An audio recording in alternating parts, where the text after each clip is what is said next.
the countries popularly referred to as Asian tigers. But because of the challenges that we all know about, bad governance, corruption and things, we've been able to lag behind. Of course, there have been other challenges that are also not peculiar to Kenya, but very common in Africa. We were then held back. But in terms of our new constitutional dispensation, the new look country, the new Kenyan dream and spirit, the dream of our fathers, of course, is still there, but this re-energized Kenyan spirit, I have no doubt, if you read the book by the former Prime Minister of Singapore, you will begin to see that that is where we are going.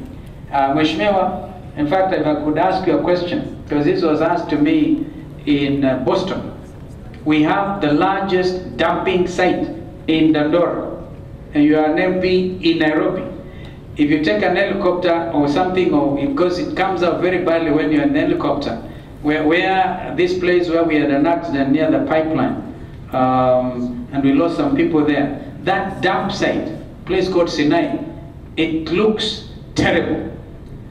And yet if you go to the neighboring or the sisterly country of Rwanda today, President Kagame, for instance, has called on every week, every month, once a month, Rwandese come out to clean their city. Today, if you go to Kigali, I'm told it is perhaps one of the cleanest cities in Africa. I think we have to get that culture. You may not know it, but in China, spitting was very normal. You go to a place, you are given a spitting plate. Mate ya kutemea mate. Yeah? And you can imagine how annoying that can be. Now this Prime Minister of Singapore went to, I think, Beijing and was given us, because it's Chinese, they thought now this is, he would want to spit on a plate, and he could not understand it.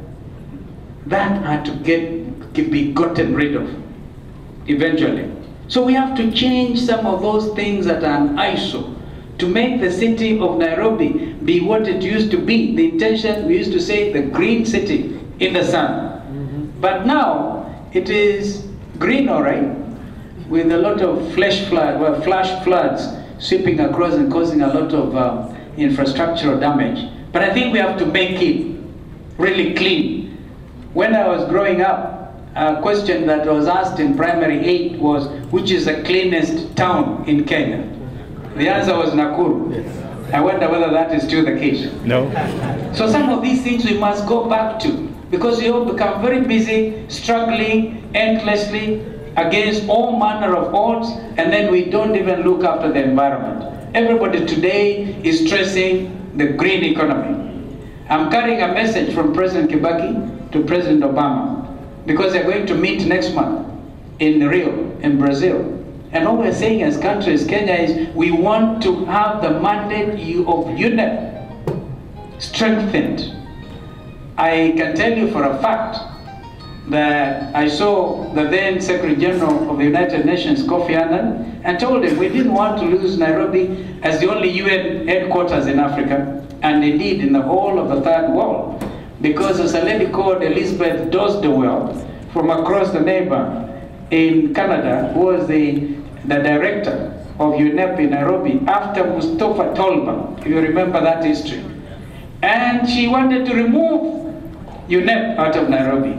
We campaigned, and when we went to Istanbul in 96, I beg your pardon, the group of 77 plus China put their feet down.